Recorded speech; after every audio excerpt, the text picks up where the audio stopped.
Why, hello, ladies and gentlemen. On today's show, we must ask the question, the most important question.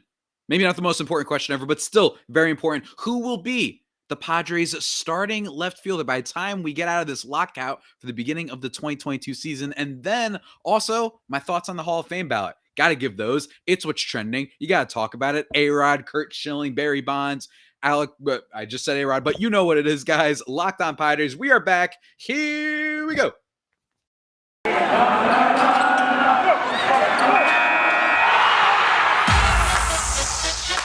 You are Locked On Padres, your daily San Diego Padres podcast. Part of the Locked On Podcast Network, your team every day.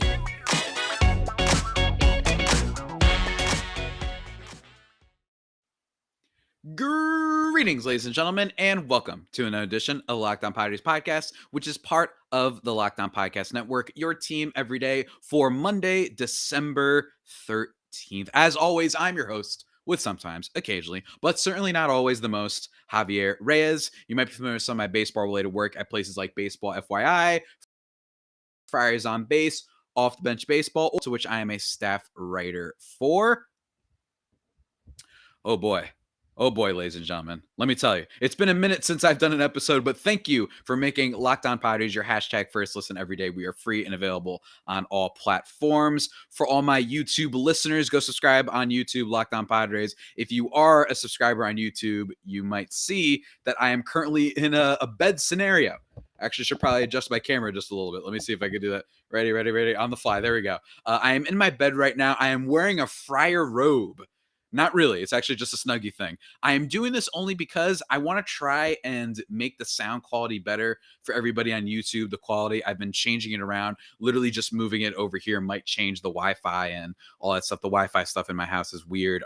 So just testing this out. This might be the only ever episode you see me right here if it doesn't turn out all that great. But hey, it's a fun little gimmick, I guess, for this week, guys. This episode, we are going to be talking about Padres opening day starting left fielder. Who will it be? I actually put out literally last week, a day from this Monday, a little tweet on the Locked On Padres account, which you can follow, by the way, at LO_Padres on Twitter, as well as myself at Javipeno, JAVIIPENO. And I asked, who is the Padres starting left fielder? So I'm going to respond to your responses, then talking a little bit about the guy that the Padres had last year as their starting left fielder, and then who I think that they should get as their left fielder this upcoming season.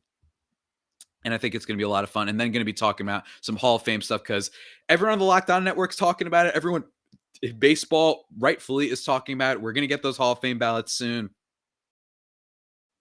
Early next year. That should be a whole ballot. So I figured I should just give my takes and opinions on that. So what do you guys say? Again, sorry for not doing any episode in a little bit. Just crazy week. And I hope that this will make up for it, guys. Let's get into it. I'm already wasting too much time, guys.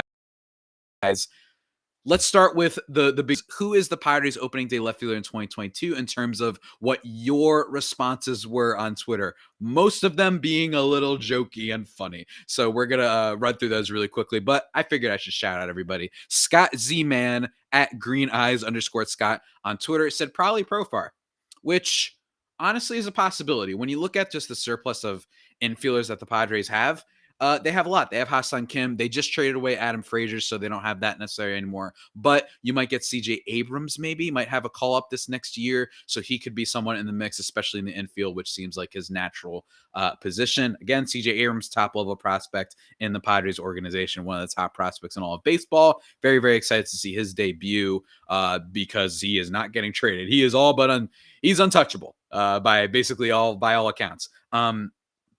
Jurickson Profar is a guy that has played left field a decent amount for the team. It is nice that he actually can play left field. He isn't great at it, but he was better than certainly Tommy Pham was in a lot of ways last year. So he's solid, not great or anything like that, but okay. I see that. But is he your starting left fielder? I don't know necessarily. But in terms of right now, it might be set up that way because Tommy Pham is a free agent. So we'll have to see how that plays out, guys. But the next question, let's move on to the next response that we got. Los Pobres 1904 at I Gonna Barf on Twitter said it's going to be a protein bar. Very funny. If anybody's very familiar with the Built Bars, which I may or may not be talking about a little bit later on this episode, but yeah, I mean, what can I say? What can I say? I love Built Bars, but they're not going to be starting left fielder. Next person, Carl had takes at Carl the Lurker on Twitter. I don't know what it is with the Twitter handles responding to this question, but you guys are killing it. He said Joe Musgrove. Look, I would love Joe Musgrove to be out in left field, and I will say one thing. And I was going to tweet about this, but I haven't. Just anybody who might be worried that Joe Musgrove broke out this past year and it wasn't totally legit. Nah, man. If you look at CSW percentage, which is called strikes plus whiffs, which is a really great metric for seeing just how well pitchers were doing in terms of just getting strikeouts, not just strikeout percentage, but fouling balls off, balls that weren't, necessarily called strikes, that were balls, all that stuff. Joe Musgrove is in the top level of that stuff. And in terms of pitchers who threw curveballs a lot, in terms of curveball reliant pitchers, he's probably the best one in the game right now. Charlie Morton is very good at getting strikeouts, and since he's a very curveball reliant pitcher, but absolutely, Joe Musgrove. I don't see anything changing. It is true. It is true that he can get teed up sometimes. The curveball can get launched, but that's also the case for a lot of curveballs. And also, I just think that that's just what comes with the territory. There's a reason why his whip was so low this year. He did not give up a lot of hits. He could give up the big bomb because that curveball can hang in there. But bottom line is this: he's very, very good, and ain't going to be no problem. So I saw like a couple of people wonder whether or not he's going to repeat. I think he's going to be excellent next year. Los Twitter at Lo Nato says probably will White Queso Myers, which is very funny. Look, if that happens, then I'm wondering who plays right field. Right? Is CJ Abrams going to move there? Is Tatis going to move there? Potentially, depending on how they want to manage his shoulder, whether or not they think that defensively Ha-Seong Kim is better. He is, at least right now, Ha-Seong Kim is better, even if Tatis clearly seems to be more comfortable and excited about playing shortstop. But I'm just saying that's how it could potentially work. And then that might be the starting lineup, right? You have Machado at third, you have Ha-Seong Kim at shortstop, then you have Jake Cronenworth at second, the guy who will not be named at first base, Tatis in right field, Trent Grisham center field, Profar in left field, and either Austin Nola or Jorge Alfaro or Victor Caratini, whatever the heck's going on at catcher, not impossible for opening day, which is still okay, but it's not all that exciting, is it? But we'll have to see. We'll have to see. It is good that, though, I will say that Profar, if needed, can play left field. And if needed, I don't mind that Tatis was getting some reps in right field. I still think he's a shortstop, but I will say, I don't mind that maybe just in case it has to happen one day, that if some injury happens, that you could stick him in right field. So that would be interesting. But yeah, that's probably another possibility for right now. And then I'm going to save actually this next response because that's the one I wanted to talk about a lot. But Satyam Kumar, hopefully I said that name, at Satyam K545574143 on Twitter, said Seiya Suzuki. Someone also responded saying, I think he has a good chance of being a Padre on opening day, but he'd be playing right field. Yeah, I mean, that would be the dream, but I've seen links for Seiya Suzuki going to Boston. I've seen even more of him going to Detroit. I've seen more connections elsewhere. It seems like a little bit pricey of an option, at least as of right now. And I just don't think that they're going in that direction. We'll have to see. It would be fun. Look, Preller last year went out and signed Ha-Seong Kim. Could see him going into a different market. I mean, he just signed Robert Suarez, so clearly not afraid of bringing up some guys from across the seas over to the Padres organization. Could be an interesting find, but I just don't see it. Someone else, the content boys at Locked On Sharks, said us on Twitter. Shouts to my guys at Locked On Sharks. We actually use the same Restream account, which is how I put out this video for you guys. Shouts to them. Comrade Chrismat, man, you guys are killing it with the names. Says Andrew Benintendi, which I thought was an interesting name. Last one, by the way, Frank the Tank WM said Marcotte, which is funny. But the last legitimate response, Andrew Benintendi. Andrew Benintendi, very unfortunate that he had some moments this year for the Royals team. Like, I actually think that he was okay. Now, clearly, it seems like the ship has sailed on his prospect value. This is a number one overall prospect in baseball for a long time, and kind of came up and was good those first 2 years for the Red Sox. I believe it was first 2 years, and then just kind of fell off. Could he be a right fielder? Sure, but I don't know if he's a free agent. I don't think he is. I still think he might be under contract. I should probably look that up. I probably should have looked that up before. But Andrew Benintendi, is he worth signing? Yeah, I think he's worth signing if he is a free agent, just if you need someone to kind of go out and play first base for you and whatnot. But in terms of someone that the Padres would trade for, I just don't see it. Why would you? This doesn't make any sense. Yeah, it looks like he actually just has a 1-year contract. It's going to Spot Track right now. Yeah, I don't see anything projected salary. Let's see. No. He's with the Royals next year, so that's probably not going to happen. If he was a free agent, though, I actually would have been very interested in giving him a flyer, just because he probably wasn't going to cost all that much. Next year, he's getting paid $9 million. It looks like, and then he's an unrestricted free agent the year after. We'll see if he has a good season, but I actually would have liked that. I know it sounds crazy. I would have liked Benintendi as a flyer guy for if you just want to go bargain bin hunting for a guy for the Padres. That's just me, though. But before we get into the big kind of discussion that we have to talk about, I left out one reply, which is very important. Before we get into that, guys, before we get into it, let me take a quick second to talk to you about what? DirecTV Stream, ladies and gentlemen. You want to, here's the thing. I like simplicity. So that's why I want to talk to you about the simplest way to get all the entertainment you love without the hassle. DirecTV Stream brings you your live TV and on-demand favorites together like never before, which means you can watch your favorite sports, movies, and shows all in one place. And the best part, and this is so key. You hear me? There's no annual contract. That's right. So stop waiting and get your TV together with DirecTV Stream. You can learn more of directtv.com. DirecTV.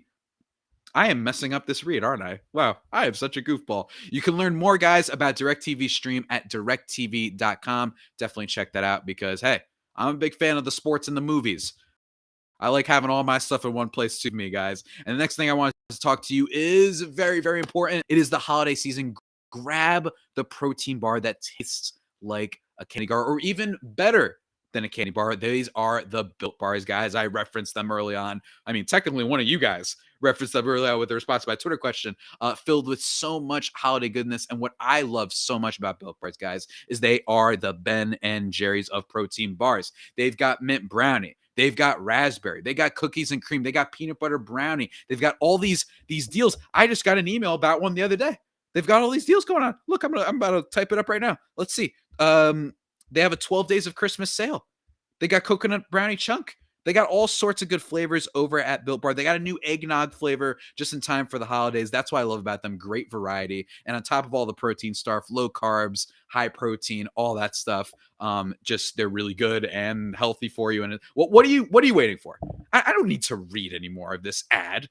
You know what I mean? Just go get the damn Built Bars. What are you guys doing? So just for listening to this podcast, though, guys, you can go to built.com and use promo code LOCKED15. And with it, you will get 15% off your order. How kick butt assery is that? It is awesome, guys. Remember, Locked15 at built.com for 15% off your order. Built Bars, they're very yummy. And now, guys, once again, I just want to say thank you for making Locked On Padres your hashtag first listen every day. We are free and available on all platforms. I know that, I wasn't necessarily your first in last week. I missed a lot of the episodes. That is my apologies. It's a crazy week for me. We are back. And I do want to mention, guys, this is very important. On Friday, it is going to be my 400th episode. That's right. On Friday, when Spider-Man No Way Home comes out, which is going to be a big day for your boy. The 400th episode comes out. I am asking you guys, you can leave comments in the YouTube. You can leave comments on my Twitter, which I am pointing to right now. You can leave comments on @LO_Padres. You can email me, lockedonpadres@gmail.com. I will be saying that throughout the rest of the week. Send in all your questions. I actually got a question from my guy, Dan LeBlanc, that I'm saving on my phone, which because it's multiple questions, that is going to be featured on Friday's episode. And actually by now, by the time you're listening to this episode, I probably put out a tweet where you can also respond with any of your questions. Very, very fun. 400th episode. I've been doing this for a long old time. And speaking of responses and whatnot, last response that I want to talk about with this Padres opening day left fielder thing comes from Frey Tranquilo Hijo on Twitter, who sent a GIF of a legendary man. A man who became a meme lord. Ladies and gentlemen, of course, Nick Castellanos, guys. There's a fly ball deep to left. You know about him, the big meme, the best meme that's come out of baseball Twitter, probably debatably ever with Nick Castellanos. And this is an interesting point. And now this is where not only do I want to reveal who I actually want the Padres to get as their left fielder, but let's talk about Nick Castellanos first.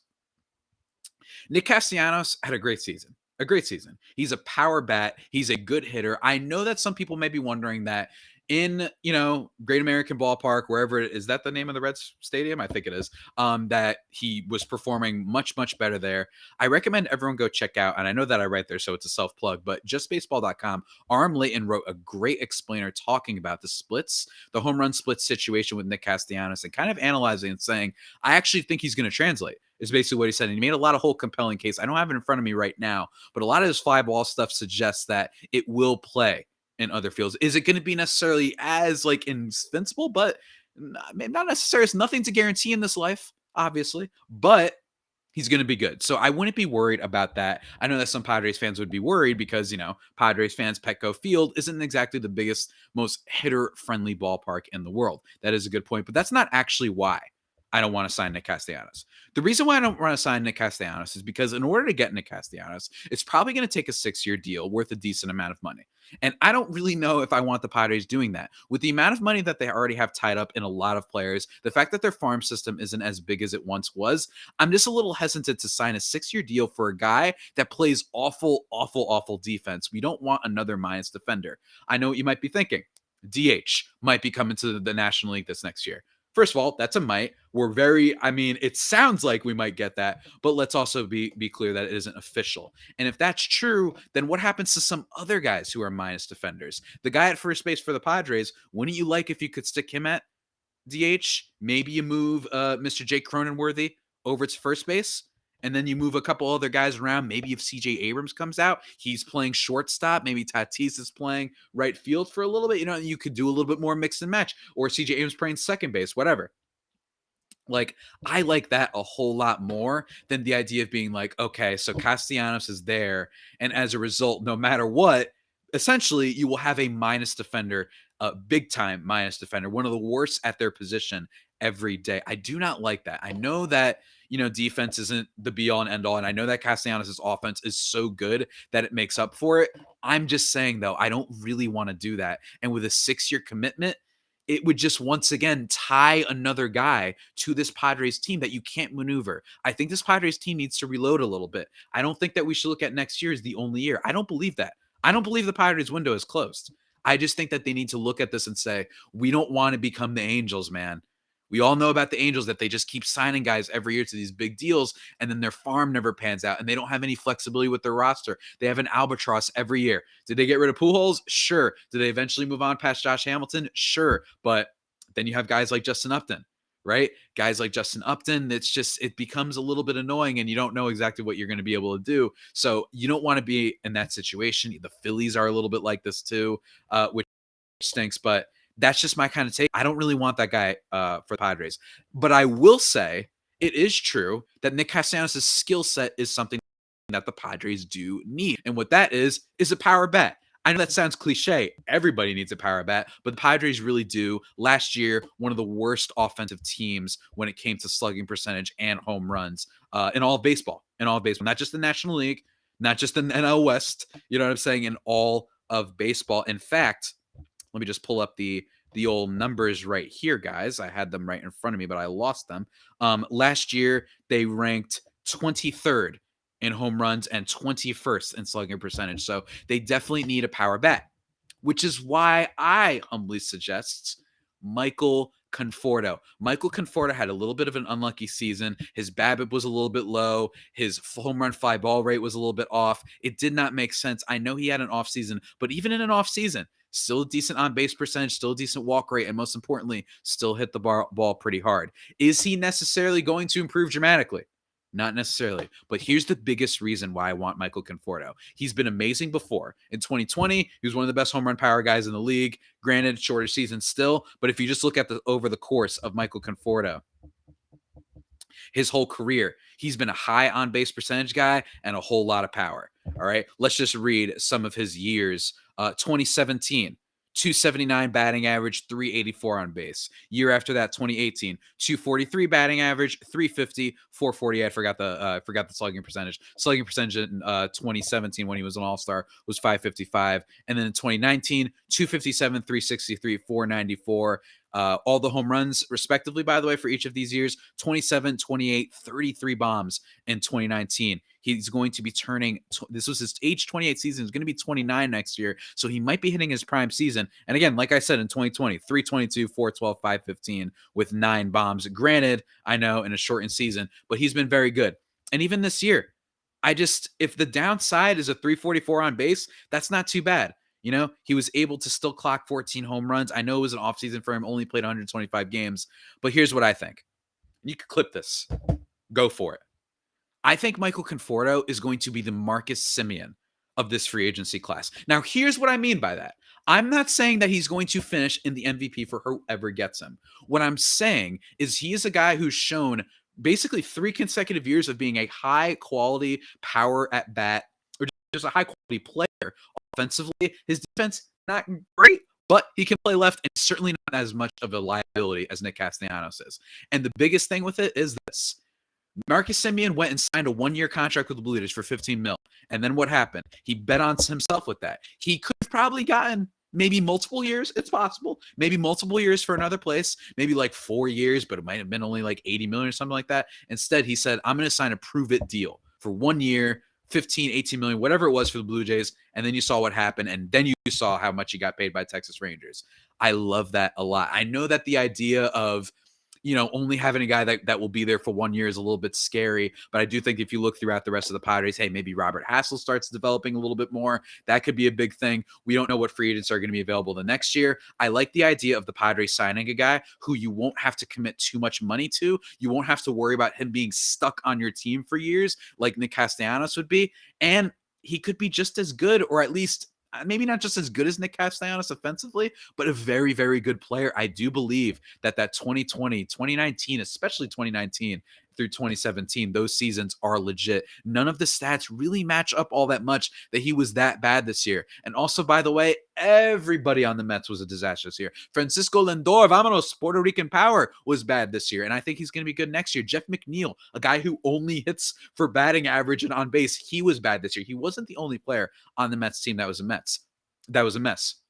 But like, you know what I'm saying? And as a Padres, Fire Faithful homies can attest to, everybody on the Padres' second half was a little bit of a mess, including our boy Jay Cronenworth. He was a little bit of in a slump too at some points throughout. So my take is that I like the idea of signing Michael Conforto to a prove-it deal. If you can sign him to a 3-year kind of like, decent, not too much money contract, I would like that too. But I do like that, especially a prove-it deal. Marcus Semien of this year, not saying he's going to be an MVP frontrunner, but I am saying that I like the idea of this guy who's going to come in and deliver a lot more than his contract, and you won't have to worry about Castellanos. A 6-year deal is a lot, man. A 6-year deal is a lot, and we don't want a situation, guys, we're about to get out of the Will Myers contract. Do we really want to just go for the top-level guy on the market? And also, then the other thing that could happen is that they just bring back Tommy Pham on a really, really cheap deal, which actually wouldn't be the worst idea in the world. I wouldn't like it, though, because Pham, what I didn't like about him is despite having one of the lowest chase rates in baseball, his outside zone swing percentage, there was only a few players, I think 4, in fact, that had an outside zone swing percentage less than 20%. He was one of them. The fact that he still was able striking out and swinging through pitches all season, stuff that was down the middle, fastballs, nothing tricky, really worried me. And he was just such a mess in the outfield. I would definitely not want him either. So Michael Conforto is my guy. I would have loved Mark Canha. Unfortunately, he got scooped up by the Mets. Mark Canha, Michael Conforto is my pick that I think the Padres should go for, and you guys should too. It is not just spending big and getting the big star that will help the Padres out of this situation. There are other ways to do it, especially with what we saw from the Giants and the Braves this year. You know what I'm saying? But now, before we guys get into the last segment of the podcast, talking a little bit about the Hall of Fame ballot. I know I talked a lot about the Padres opening left field stuff. Before I give my thoughts on that, though, let's just take a quick old second to talk about BetOnline, which has you covered all season with more props, odds, and lines than ever before as football season continues the march to the playoffs. BetOnline remains your number one spot for all the sports action this season. Head to their new updated desktop or mobile website to sign up today and receive your 50% welcome bonus on your first deposit. Just use our promo code LOCKEDON. because you're listening to Locked On Padres. See what they did there to receive your bonus. But of course, guys, it's not just football. They got basketball. They got the NHL. They got boxing. I know there was a big fight on this past Saturday. They got the UFC. They got your favorite Vegas casino games. And of course, they got baseball too, man. So don't wait to take advantage of all the amazing offers available for the 2021 season. BetOnline is the fastest and easiest way to bet all of your favorite sports. BetOnline, where the game starts. And guys, here we are in the final segment. Let's talk a little bit Hall of Fame. Okay, so the Hall of Fame ballot is going to be a lot. And I talked about this a little bit. Was it earlier this year? Yeah, I definitely talked about it earlier this year. Maybe it was like 2 months ago or something like that. Time flies. But I was just going to this is going to be a really discourse. That's what I talked about last time. And the reason is because among all the people on the Hall of Fame ballot, some interesting guys in there.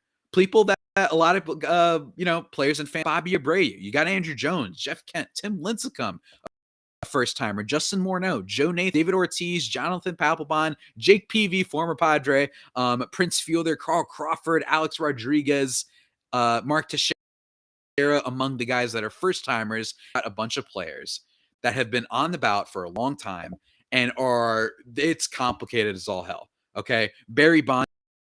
It is his last year of eligibility. You got you got Mark Burley on there, and then more importantly, you've got people like Andrew Jones. You got people like Manny Ramirez, Kurt Schilling is another big one. Sammy Sosa, Gary Sheffield, Omar Vizquel. It's going to be a lot. It is going to be a lot, and I'm actually going to start. We are in the middle of a lot. If you guys haven't heard, things that I think throughout this lockout is I'm going to bring on different people and give their perspective on the Hall of Fame ballot. And the reason why I want to do that is because I'm genuinely a little bit undecided in some areas. The biggest area is Kurt Schilling. I'm not going to talk too much about this. I talked about this with Ben Kaspick a month or so ago, gave my thoughts on this, which is that I do go back and forth because I understand some people saying it's baseball. We're doing this off of baseball stats. Let's do it. We don't have to make this some like a giant character thing. And I understand that because it might be a slippery slope. However, I do say we evolve as human beings. And I think that as human beings, it's okay that if we say, you know what? If you're a piece of crap human being, which Kurt Schilling is, let's make no mistake about that. This is not just a Russell Westbrook who can be a little bit annoying with the media, or a Kevin Durant who says some dumb things on Twitter sometimes, right? This is not one of those. Kurt Schilling collects Nazi memorabilia. He said journalists should be hanged. He's made transphobic and homophobic remarks. He's made racist comments before. He said a lot of bad stuff. This isn't just like I said, he literally buys Nazi memorabilia, guys. This is a bad guy. So, that's my thing. Gotta at some point draw the line. In my opinion, I would not vote for him. I do not immediately begrudge. I also disagree with this statement where people are like, well, then that means that you're saying that taking steroids is worse. Then that's not what I'm saying. I'm just saying that if we're judging baseball, I do agree with Mina Kimes of ESPN up last year, and I imagine that she might bring it up again when the time does come, when the discourse really erupts again, which is that you put him in the hall, get to go to the ceremony. Not a bad solution. Not a bad solution. But to me, I'm just not going to do it. I'm sorry, guys. I know if you want to send me mean comments and be like, no, it should just be baseball, or I get it. But it's just like, I'm actually curious to see that, like, if writers might go back on it just because, one, because of the character stuff. But I wonder, you know what I don't like? I don't for voting for this guy and getting him in the Hall of Fame. So it's possible. It's possible. And the other thing is this, and I think a lot of people would agree with you, regardless if you think Kurt Schilling should be in the Hall of Fame, I think there's a lot of people who are like, I'm not going to be upset if he isn't, because that's how awful of a human being is. And then you have the steroid side of things, right? Manny Ramirez, Alex Rodriguez, David Ortiz. Yes, David Ortiz, Barry Bonds, Roger Clemens.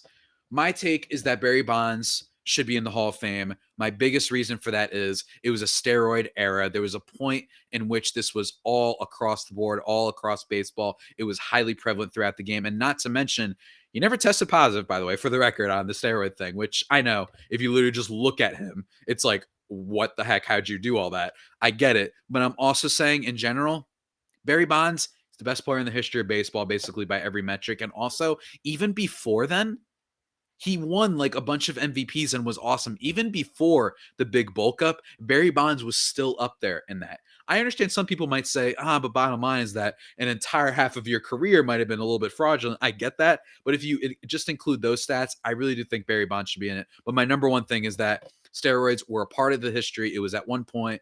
You can put him in the Hall of Fame. I think it's okay. It's just weird that a guy that everybody was watching be the greatest that we've ever seen, literally, that we're just not going to put him in the Hall of Fame. That's just weird to me. I hope he gets in. I think it would be right. Roger Clemens, I think, is a little bit similar. Roger Clemens, one of the most hilarious things ever. I think volunteering himself to Capitol Hill and saying you can test me or whatever about steroids, and then he gets caught. So that's a whole other thing. But Roger Clemens, one of the great pitchers for a multitude of teams as well. I think I'd put him in.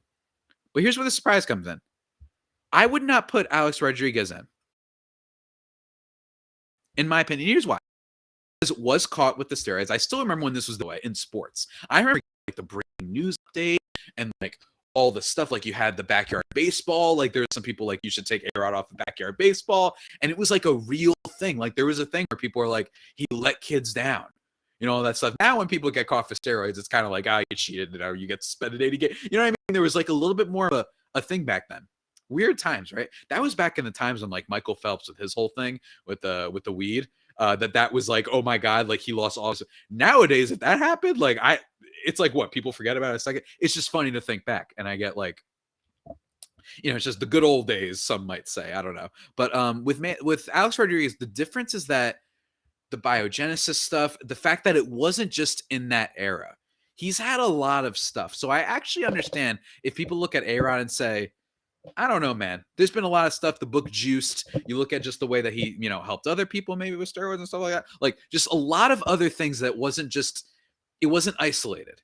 That being said, I don't mind people, again, if you do vote for A-Rod. I get it because he, by every metric, was an incredible shortstop. There's a lot of stuff with this, though. When you look back at his time in high school, he didn't make the team at first. Then all of a sudden he gains 25 pounds and he starts killing it. All this stuff, like some people may say he actually was on steroids for even longer than just the time in the Yankees and stuff like that, and maybe even in Texas, maybe even in Seattle. It's possible. It's possible. But in my opinion, there's too much of a scattered history with A-Rod. While Bonds and some of these other guys, it feels like it was only in that one era where a lot of people were taking steroids. And we still don't know everybody from some of those lists, that list of 100 people that only a few got leaked, like A-Rod and Sammy Sosa, that they, what's it called? That we don't know about the rest of them. Who knows what other names would have been on there? That's a little bit, and that's just my opinion. That's just my opinion, not to sound all conspiratorial or anything, but that's just how I kind of view it. And I think that A-Rod, I do understand him not being in the Hall of Fame. I think Sammy Sosa should be in there, personally, unless I'm forgetting some numbers and stuff like that. There's some other guys on here. Andrew Jones is a very tricky one. And I actually think Andrew Jones is a great case of, I kind of like that there's a debate around him, because the debate around him is genuinely over just like, do we think he's a Hall of Famer or not whether or not it's the character clause or the steroid stuff, but just genuinely, do you think he's good enough? If you just take that first half of his career and exclude all the rest of the years where he just forgot how to hit, he's probably a Hall of Famer, one of the great defensive players ever. He had a season where he hit over 50 home runs. Very good player, an all-time defender. I think he should be in, but I also understand some people who say that, and I listen to Just Baseball, the podcast that we do over at justbaseball.com. Again, plugging my website. Sorry, guys. But, we were talking with Jason Stark, and Jason Stark was like, well, he got really lazy. This was a lazy thing. He just started becoming a little bit of a slob, didn't try as hard. And is that a thing where you're like, we just don't like that? We don't like that image of a guy who had these, 9 great years and then just decided not to care anymore. It's not a complete career, I guess is what it means. And there's something to be said for the fact that it seems to be a little bit more influenced by just not trying. So I do respect that opinion too. But personally, I think I'm putting Andrew Jones in there. I think I am. And the last guy I just wanted to touch on was Omar Vizquel, a guy who has his own off-the-field incident that's very bad that I don't want to get too much into because I don't have the information right in front of me, but it had to do with a minor leaguer and some harassment stuff. So that was really, really bad. Omar Vizquel was fine. Great defender, but we're going to start putting people in there that were great defenders that didn't do anything really offensively. This guy hit, I'm pretty sure his max in home runs was 15 one year. Otherwise, it was below that. Like, yeah, I know Pete Rose wasn't a home run hitter, but he was also the all-time, like, hit king. You know what I mean? Like, he was also incredible off of his Cal. let's not act like him being in there. Hey, fun fact, in terms of total WAR, Brett Gardner is only a little bit behind Omar Vizquel in F4, and he also was very good defensively, Brett Gardner. So we really want to talk about this. Omar Vizquel, get out of here. But yeah, that's just my kind of preliminary thoughts, guys. I'm going to try and get more opinions on the Hall of Fame ballot because I think it's going to be a hot button issue, especially when we get into the new year and things kind of wind up. And I think that I haven't fully decided a lot of my stance. I think that I do go back and forth. Tomorrow I might be like, actually, you know what? Putting Kurt Schilling in. Seriously, I do. And I genuinely respect all the opinions for this. I just think that there's no easy way to fix the Baseball Hall of Fame. It's so messed up with steroids and character and all that stuff that it's going to be quite hard. But before we wind down this here podcast, guys, the return of the Locked On Padres podcast. Finally, let me just talk to you guys really, really quickly about a very good podcast called Locked On Bets, guys. You made Locked On Padres your first listen. Now make Locked On Bets your second listen. Your daily one-stop shop for all your gambling needs. Locked On Bets, hosted by your boy Q, with expert analysis and insight from Lee Sterling. It's free and available on all platforms. In terms of future of this show, guys, like I said, going to try and have some more guests, but elsewhere on the podcast to give their thoughts on the home run ballot and stuff like that. And then finally, we're going to be doing another episode on some more Padres, guys. We're going to be talking about Jake Cronenworth later this week. We're going to be doing that 400th episode mailbag. So please send me questions. And they could be about anything, by the way. It could be about the starting, something along the line of asking questions about the roster next year. But you could ask me about TV. I don't care. I'd love to talk about pop culture. You know me. Ask whatever you wanted to ask me about. You could talk to me about my fantasy team. You could ask me who I think you should draft first overall in fantasy next year, or players not to draft. You can do that. I love it. 400 episodes. It's been an honor doing this for you guys. Also going to be doing an episode on the Padres first baseman. It will be the only time that I say his name on this podcast. It will be the episode that is entirely dedicated to him. Going to do an episode on Cronenworth and a whole lot of other fun stuff. Crossover with Bryce Paddock of Locked On Rangers. It's going to be a blast, guys. Again, sorry for not showing up all that much last week. And this might be my last ever time in the row because, to be honest with you, I am getting way too sweaty hanging out under this thing on my bed as I record this podcast. But with that all being said, guys, that about does it for today's edition of the Locked On Padres podcast. The only pod that may be better than the Padres themselves. Remember to follow me on Twitter at Javapeno, JAVIIPENO. Also follow at LO_Padres on the old Twitter sphere. And, Locked On Padres on YouTube. And until next time, stay safe and, of course, stay faithful. My Friday Faithful homies, take care.